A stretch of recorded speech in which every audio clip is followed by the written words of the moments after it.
topics and opinions expressed in the following show are solely those of the host and their guests and not those of W4CY Radio, its employees, or affiliates. We make no recommendations or endorsements for radio show programs, services, or products mentioned on air or on our web. No liability, explicit or implied, shall be extended to W4CY Radio or its employees or affiliates. Any questions or comments should be directed to those show hosts. Thank you for choosing W4CY Radio. Inarticulate speech, inarticulate speech of the heart.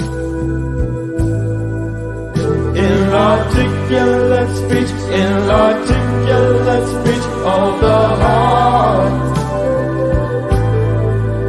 Inarticulate speech, inarticulate speech of the heart.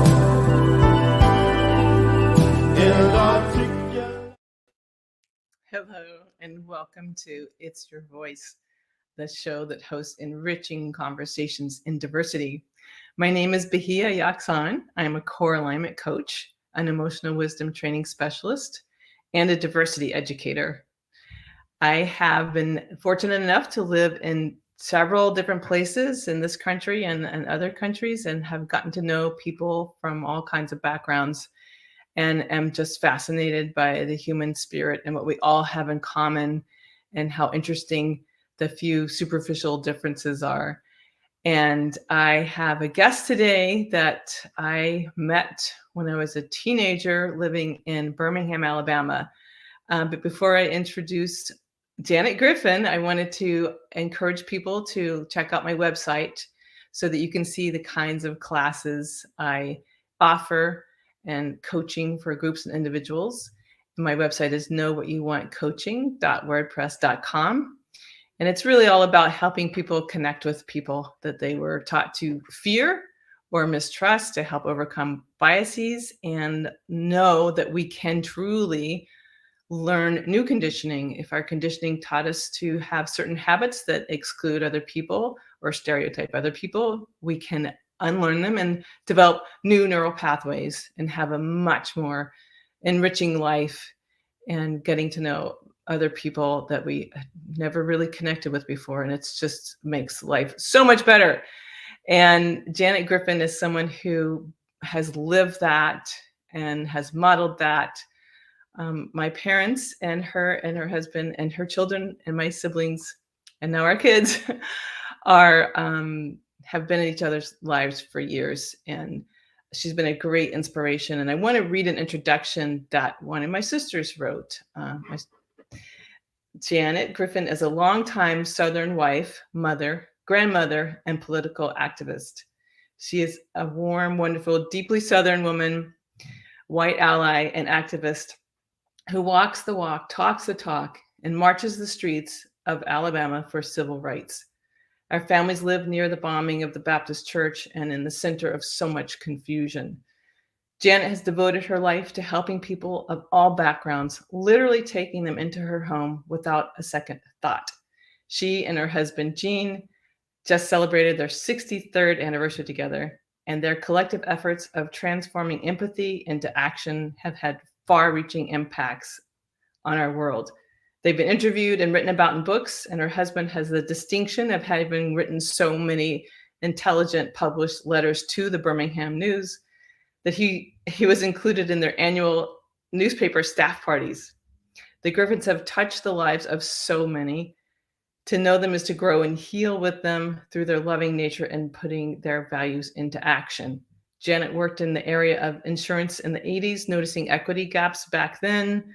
She worked a short stint at Planned Parenthood, doing research, and then learned some things, insights that are so valuable about women's health and healthcare. And we will talk about that to some degree. And she also worked in an office of doctors, managing their office for 25 years, and asked for flexible hours so she could really focus on raising her children. And they empowered her to do that. And so here she'll share her like broad and long-term perspective on civil rights and what it takes to make them happen and be assured in America, and what we do when there's pushback. And backlash. So Janet Griffin, thank you so much for being here today. Thank you. It's nice being here and being with you again. That's very, very warm introduction. In fact, it made me think about your parents, who were friends of ours back in the 70s. And they were brilliant and loving and a breath of fresh air to us in that. And the children were too. All you children were so important to our family and to my children. Your mother was one of the first people who ever said the words to me, I find people who are different and who have different ideas so interesting. And she said, not threatening, because at that time, she was experiencing people, the prejudice that was so prevalent at that time. And then people really were afraid of each other. Mm-hmm. Your mother, just even saying those words to me, I thought, this is it. We have found somebody that we need to be with. And there were also the Grays, another couple. And we all wound up eating together probably once a week, getting our families together. And I remembered how important that was to all of us. You've got to have community when you're doing things that are politically different from everybody else. That community is so important. And it takes me back to when I grew up in the legally segregated South, which was such an unusual time because people didn't talk about that. There was no reflection on it. It was just accepted.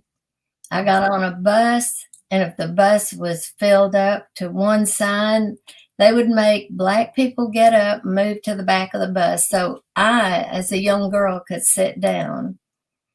And that was such a terrible thing to me already.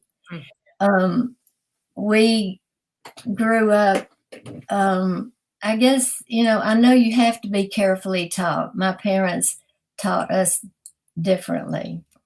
And they made sure that we knew, and our church was a great church too. It was a church that said, if it's not about love, it's not about God. And we have a presiding bishop right now in the Episcopal Church that drills that into everybody's head.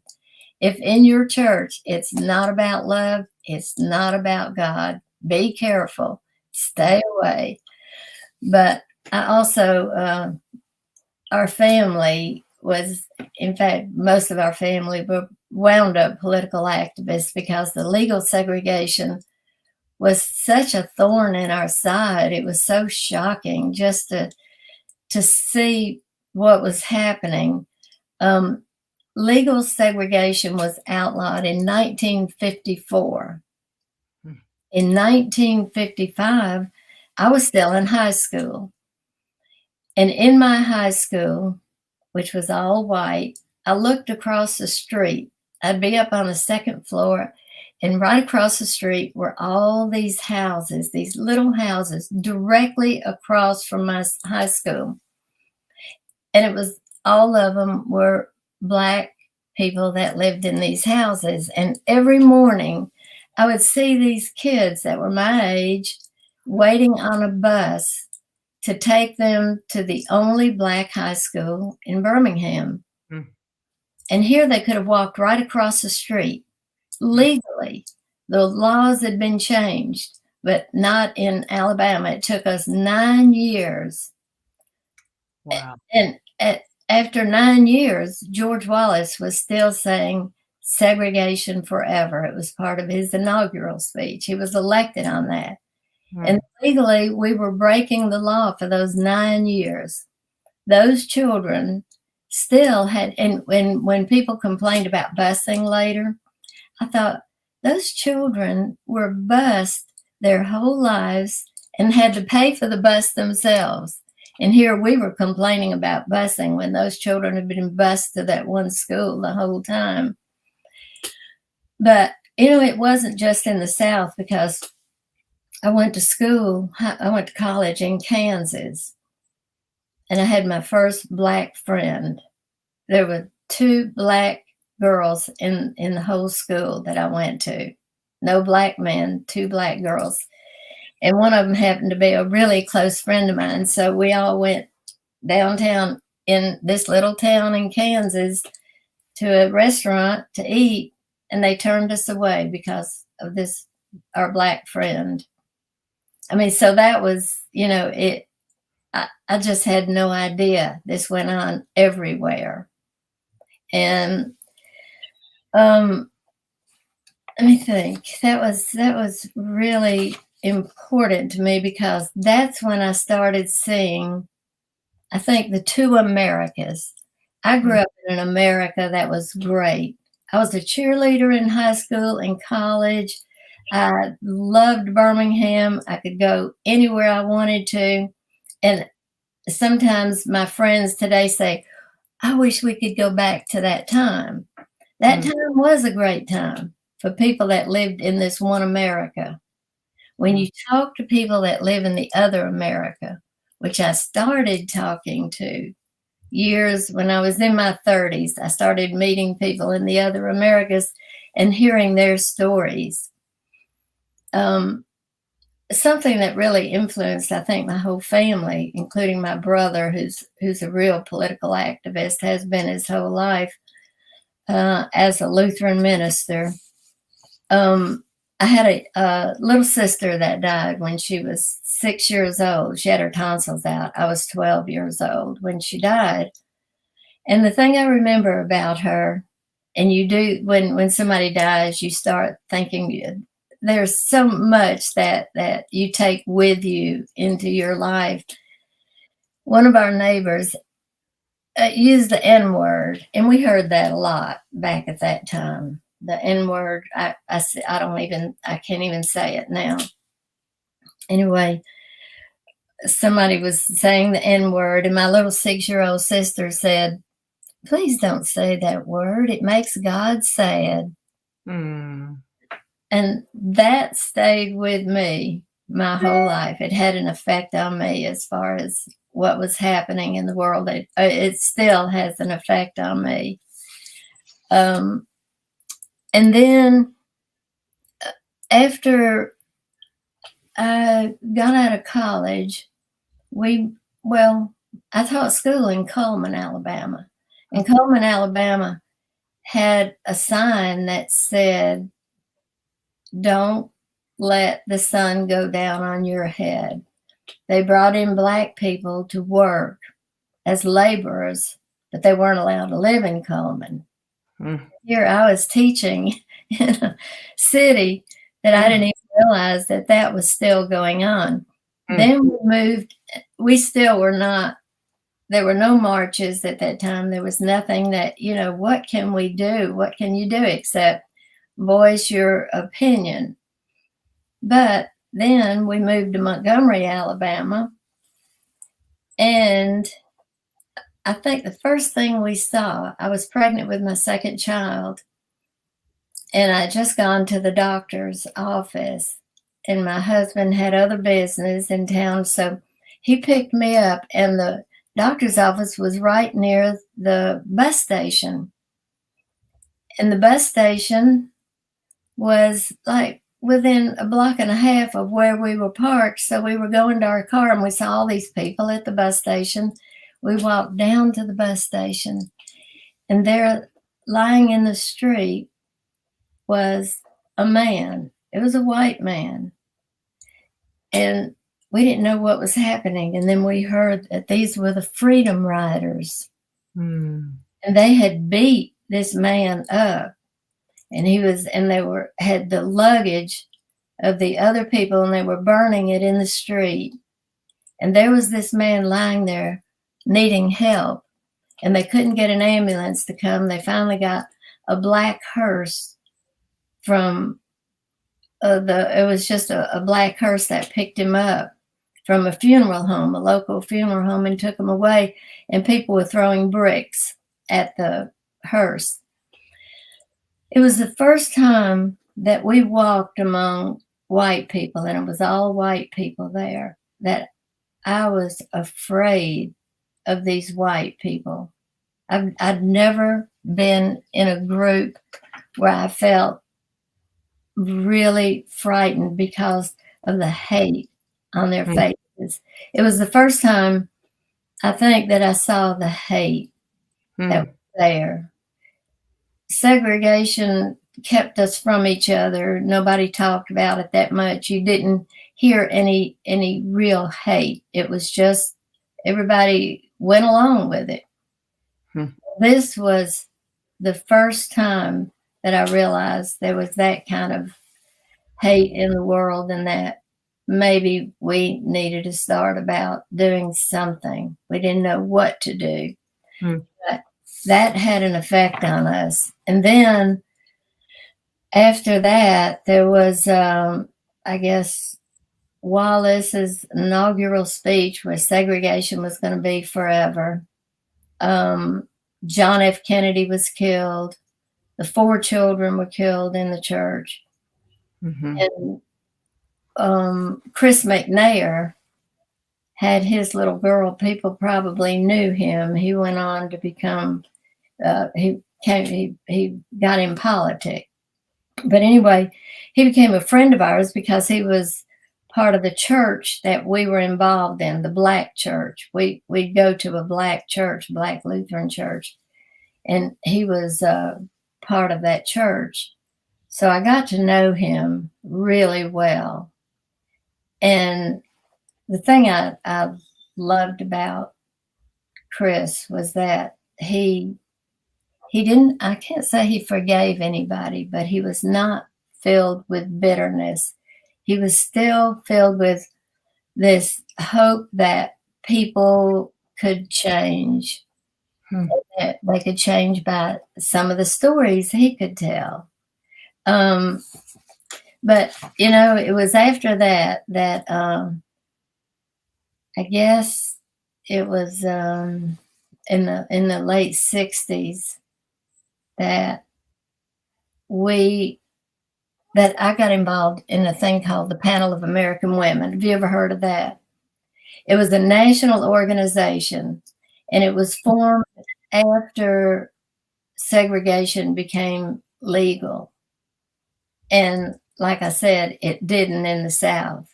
And after George Wallace stood in the schoolhouse door, and we finally got integration, I think, what year was that? 1963. That the schools became integrated. But there was that tension now because people were vocal about, you know, all of a sudden we could see that hate on people's faces. Well, the Panel of American Women was formed. It was composed of a Jewish mother, a Black mother, a white Protestant mother, which was me, a Nisi mother, which was American-born Japanese, and a Catholic mother. All these minorities in Birmingham, I would go around. We talked to police academies, we talked to colleges, talked to high schools.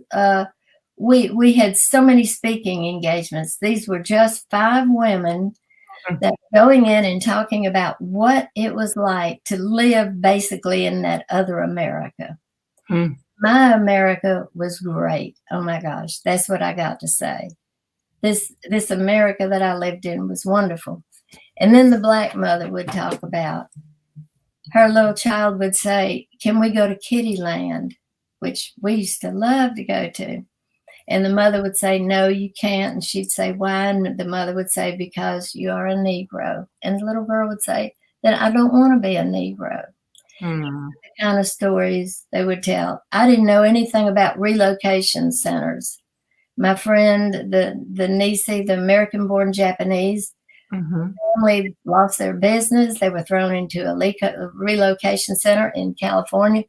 I'd never been taught that in history. I didn't know anything about that.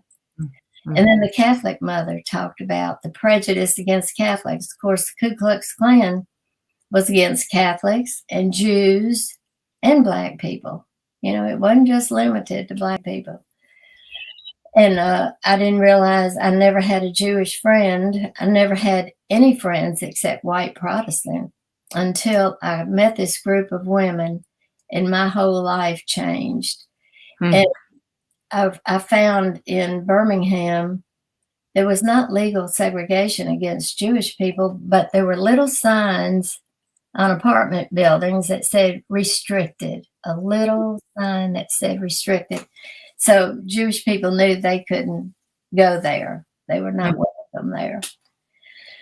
So this was something that was really great for me. At the same time, we had to move to Chicago just for a month for my husband's work. And we moved in with my brother, who had just moved to Chicago, who became friends with Fred Hampton. There's movies out about Fred Hampton. And this was the first person I think that we knew that had been murdered by the police. Hmm. We got a whole new education when we went up to Chicago. Hmm. My brother was involved with the Blackstone Rangers and the gangs there, and so we found out that, they were calling. They felt like the police were kind of zookeepers. They weren't really helping them. They were in. It was just an education that we really had to think about when we came back to Birmingham, which then we really got involved. It was during the Vietnam War. There was a black man who lived here in Birmingham, and he had told his parents, when we go, if something happens to me in the war, I want to be buried in a cemetery right across from where they lived. And it was called Elmwood Cemetery. It was the most populous cemetery in Birmingham. Well, he died. His name was Bill Terry. And they wouldn't let him be buried there. No black person had ever been buried in the largest cemetery in Birmingham. Bear Bryant's buried there, by the way. Alabama football. So that was the first time that we marched, I guess. We organized a great big march. My parents marched with us. My children marched with us. I was just so proud of my family. And we changed that law. It was the first time. It took a year, but that law changed, and he was buried in Elmwood Cemetery. And that's when I realized there are things that you can do to change things, I was thinking of when my children were in school, the teachers, they used the N-word. This was pretty common back then. And so Carol was upset. My daughter was upset about it. She came home and told me that the teacher was using that word. So that was also a teacher, by the way, that had a little Jewish child in the class. This was another teacher. And she was so excited because of the little graduation from the kindergarten with one of my other children. She was so excited because she had taught that little boy, that little Jewish boy, to sing "Jesus Loves Me." These kind of things went on. That was another thing about school.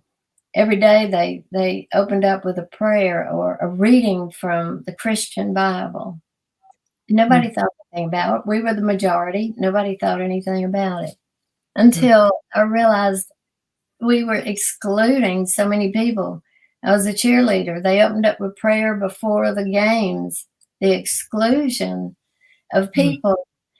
And I was thinking, if we ever become the minority and then another religion takes over, how are these people going to feel when it's in a public school that they're going to, well, anyway, so we talked about that. There were the teacher that said the N-word. I decided to call all the mothers together. And so we had a little meeting, and I explained that the teacher was using that word and that, we really needed to do something about that. And they said, "Oh, Janet, you're making your children too sensitive." Hmm. And I said, Wow. and I don't use this word either, but I said, what if she was up there and she'd said the F word, which I still have a hard time saying. When I said the word and I said it very loudly, they gasped like, "Oh," Hmm. and I said, "See how you feel about that?" I said, "That word doesn't hurt people, but that N word hurts people." Good for So you. that worked. So Yeah. they finally understood, and we did something about that. And then I realized, darn, you can do things even in a Hmm. small way. You know, they had we had a book called. I know I'm talking too much, but I'm thinking No, about no, no. Stories are very, very important. in Alabama. They taught fourth grade and ninth grade history. That was the only time they taught Alabama history. Fourth grade, ninth grade Alabama history. So it was called No Alabama. And in that book, um, the Klan was glorified Oh and gosh. saying, and black slaves out in the cotton fields were happy. Mm. Mammy was, she was just taking care of everybody. And the best friend the black slaves had was the mother of the plantation owner because she was so good to them. They were Mm. happy slaves. This Mm. was all throughout this book. Wow. And so we decided that book needed to be changed. And so we went to Montgomery and read parts of the book to our Hmm. elected officials. They had television cameras there, and we were reading this on television right from Great. the book. It was shocking. I have to send you some of those things. That's pretty shocking. Wow.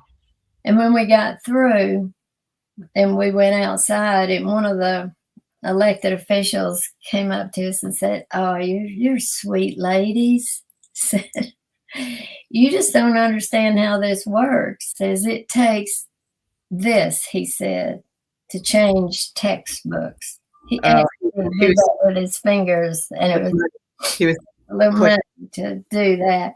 And we found out that George Wallace's press secretary owned the publishing house that published the fourth grade and ninth grade history book. Wow. It took years for that to be revised, but it did. It was. So that was another education I think that we had. Um, What a great approach. after all the bombings and everything, my husband's a letter writer. I think I heard you say that. Mhm. One of his first letters he wrote to the newspapers was about the fact that there were, I think, 35 Baptist ministers who wrote a letter to the paper in protest, which I thought was going to be good. They've all gotten together and they're going to talk about what's wrong in Birmingham. But their protest was about the fair opening on Saturday. And that's what they were upset about. The fair, on Sunday, I'm sorry. The fair Mm. should be open on Sunday because that's the Lord's Day. So my husband wrote a letter to the paper and said, with all the bombings and all the injustices and lynchings and everything that's happening in Birmingham, the fact that 35 Baptist ministers decide to hang their hats on the fair opening on Sunday. So Mm. it was a really nice, precise letter. Mm. The nice thing about that letter was the religion editor of the paper wrote us a letter, said, "Dear Mr. Griffin, allow me to step out of the spongy neutrality of being a journalist and say one thing regarding your letter. I wish I had written that." Hmm. So Wow. that Wow. encouraged him. But then from that, we started getting calls that were threatening to us, not only because of that, but I was with a panel of American women. We had friends that had that had relatives that were the Klan, and they knew when we were meeting at black churches, they knew where we were talking and doing. Well, we had a rock thrown through our window, but let me preface it with, in North Alabama, there had been some black Muslims that had started a farm up there, a cattle farm, had a lot of cows. And it really upset the people up there, and they were trying to get rid of these black Muslims. So what they did was poison their cows, poisoned every one of them. And that's how they got the farm to disband and the people to leave. So when we had a rock thrown through our window, it had I still have the note. It said, "What's good for Muslim cows is good for Negro lovers." And I thought, I was really impressed at the fact that they didn't use the N-word. They actually said Negro. And it was at that time also that I was pregnant with my third child, and we had firecrackers that were put in my car in the, I guess Gary, one of my children, noticed there were some things hanging out where the motor was, and opened it up, and there were all these firecrackers in there that probably just, would have just scared me more than anything. Wow. Here you are, a pregnant mom with 2 little kids. And wow. That's been part of my journey, I guess, is seeing right now just the 2 Americas that people still talk about. I'm having my class reunion this week from high school, and everybody still talks about the good old days and how wonderful it was, and how what a great childhood they had, and it really is true. But that was the one America. And if you talk to people in those other Americas, which is what the panel of American women allowed people to do when we went around and told stories, they got to hear those stories of the black mother, of the Nisi mother, of the Catholic mother, of the Jewish mother, and how hurtful life was for their children and for them growing up, unlike my life, Wow, that is so awesome. You guys did that. How long did you stay together and keep going out and telling stories? Together, I think for almost 5 years, and then it kind of disbanded. There are people that are saying we need that now more than ever, because it was a way to change people's hearts. The laws had been changed, but these were heartwarming stories, and people really affirmed us. The groups that we talked to, the churches, the stories did touch some people. Of course, some stories won't touch anybody, but you always had people that touched, and you felt good that some people's hearts were opened, I think, there's that movie, what was it? You Have to Be Carefully Taught. You have to be carefully taught. And that's kind of where it starts, I think, in the home. I think people need to be careful about what their children are being taught. People talk about, they're worried about the schools. No, I'm more worried about the churches, what the churches are teaching.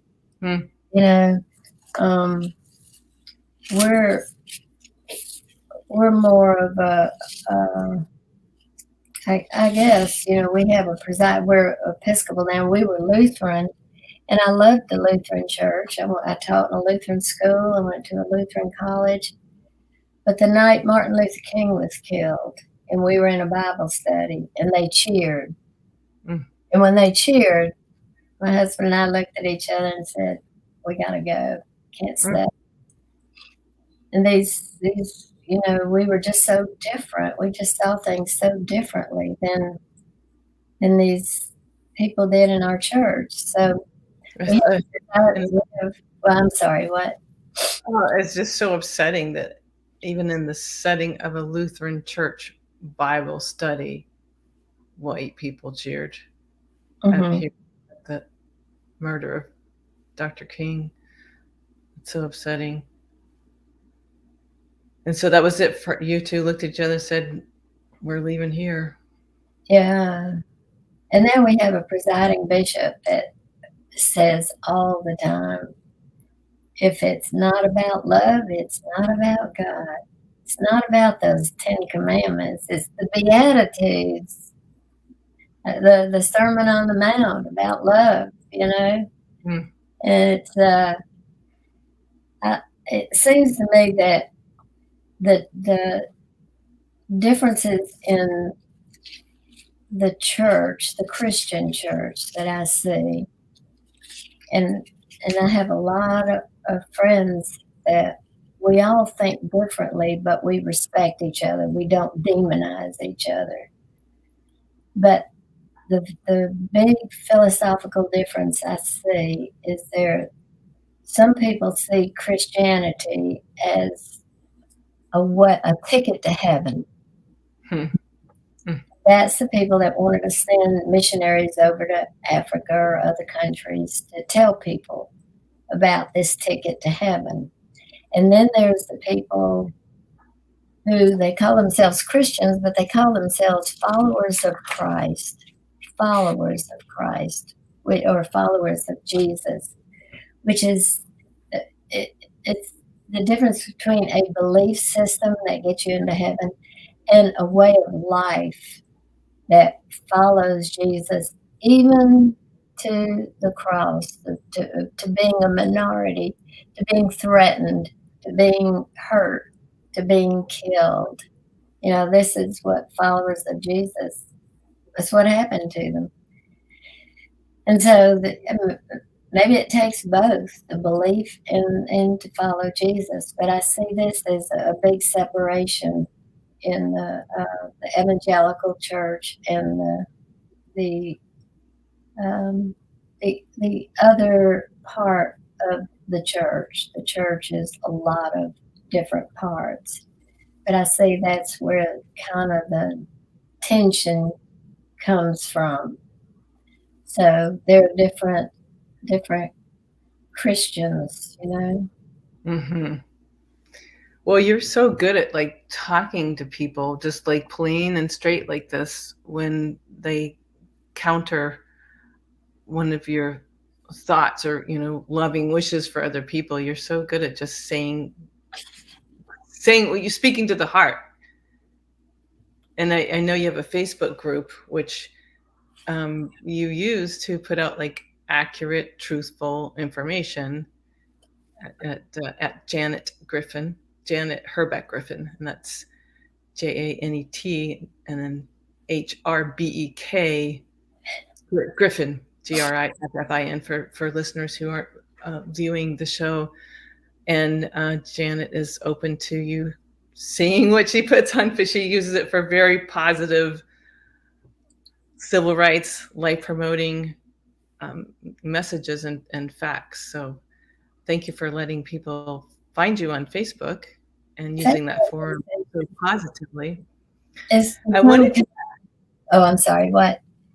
That's okay. I know that you very briefly you were there for research purposes. You worked at Planned Parenthood, and we were talking recently, and I'm remembering this because you are so capable of simply staying present with people who present opposing points of view and telling them what you really think and feel, and without intimidation and without stepping back at all.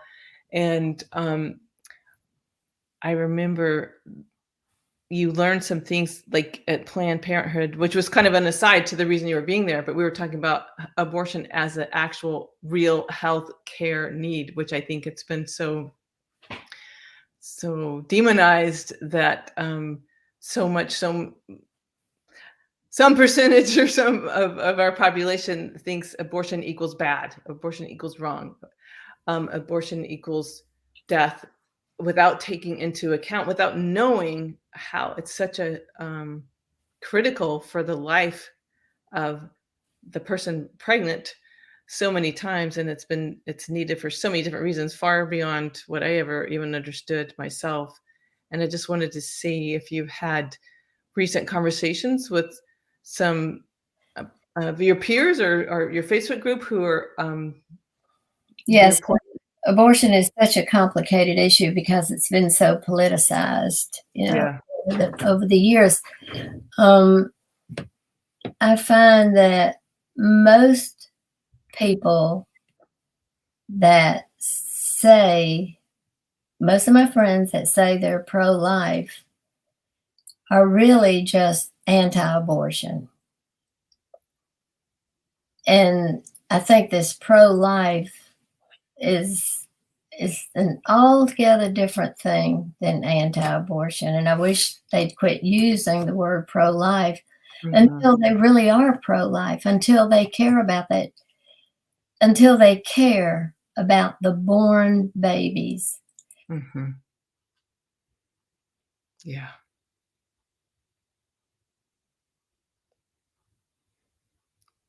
I think we have a delay in Janet's video. Hopefully she will come back on.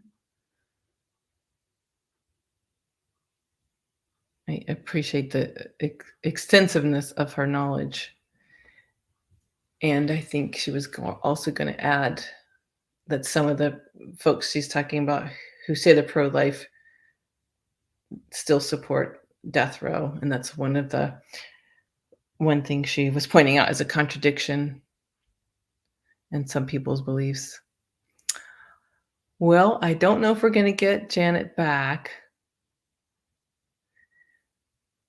Wonderful conversation with her.